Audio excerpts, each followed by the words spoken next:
আসসালামু আলাইকুম। সবাইকে সীমাস ডেলিশিয়াস কুকিং চ্যানেলের আরও নতুন একটি ভিডিও দেখার জন্য স্বাগত। আজকে আমি তৈরি করে দেখাবো রেস্টুরেন্টের স্বাদে স্ট্রবেরি মিল্কশেক। এই মিল্কশেকটি খেতে বাচ্চারা খুবই পছন্দ করে।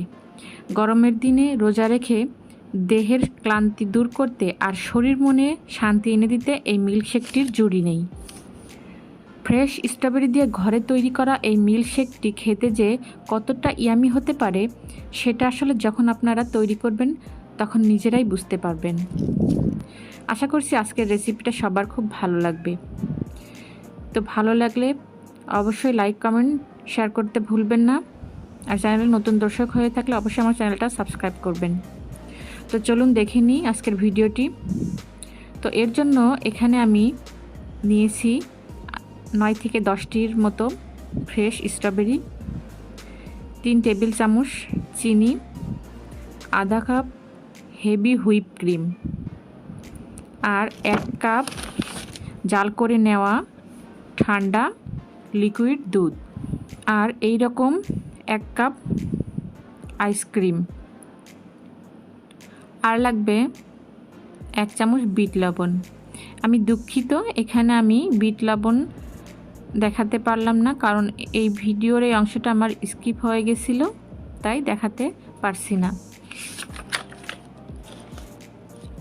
এবার স্ট্রবেরিগুলোকে কিছুটা ছোট ছোট পিস করে কেটে নিচ্ছি ব্লেন্ড করার সুবিধার্থে।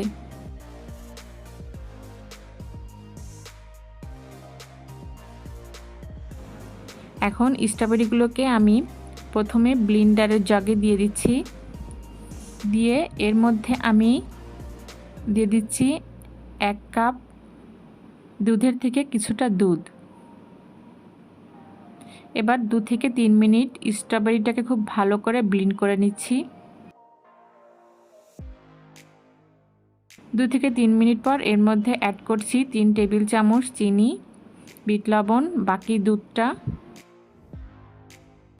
হাফ কাপ হুইপ ক্রিম, আর 1 কাপ ভ্যানিলা আইসক্রিম দিয়ে খুবই ভালো করে ব্লেন্ড করে নিব। 2 থেকে 3 মিনিটের মতো খুব ভালোভাবে ব্লেন্ড করে নিতে হবে, যেন স্ট্রবেরির স্মুদির সাথে সব কিছু ভালো করে মিশে একাকার হয়ে যায়।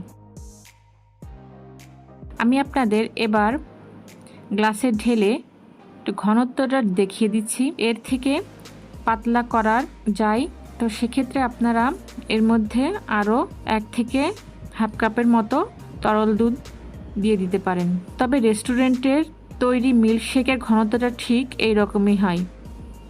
আমি অনেকবারই বাচ্চাদের সাথে রেস্টুরেন্টে বসে এটা খেয়েছি, তাই আপনাদের সাথে শেয়ার করলাম। আর যদি কেউ আরও বেশি ঠান্ডা খেতে চান তাহলে এর সাথে বরফও অ্যাড করতে পারেন, তবে এটার কোনো প্রয়োজন হবে না, কারণ এখানে আইসক্রিম আর ঠান্ডা তরল দুধ ব্যবহার করা হয়েছে। এবার এটাকে আমি একটু ক্রিম আর সুইট বল দিয়ে পরিবেশন করে আপনাদের দেখিয়ে দিচ্ছি।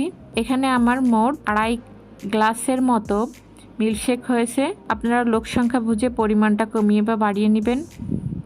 আশা করছি আমার আজকের মিল্কশেক তৈরি রেসিপিটা আপনাদের ভালো লেগেছে। গরমের দিনে মিল্কশেকটি খেতে বাচ্চারা খুবই পছন্দ করবে, আর এখন যেহেতু রোজা, ইফতারের টাইমে এটা আপনি তৈরি করে বড়দেরও পরিবেশন করতে পারেন। তো ভিডিওটি ভালো লাগলে লাইক কমেন্ট করতে ভুলবেন না, আর চ্যানেলে নতুন দর্শক হয়ে গেলে অবশ্যই আমার চ্যানেলটা সাবস্ক্রাইব করে আমাকে সাপোর্ট করবেন, আর পাশে থাকা বেল বাটনটি অন করতে ভুলবেন না, যাতে করে আমি নতুন রেসিপি ছাড়লে সাথে সাথে আপনারা দেখতে পারেন। তো আজকের মতো এ পর্যন্তই, দেখা হবে পরবর্তী ভিডিওতে। ততক্ষণ পর্যন্ত সবাই ভালো থাকুন, সুস্থ থাকুন। আল্লাহ হাফেজ।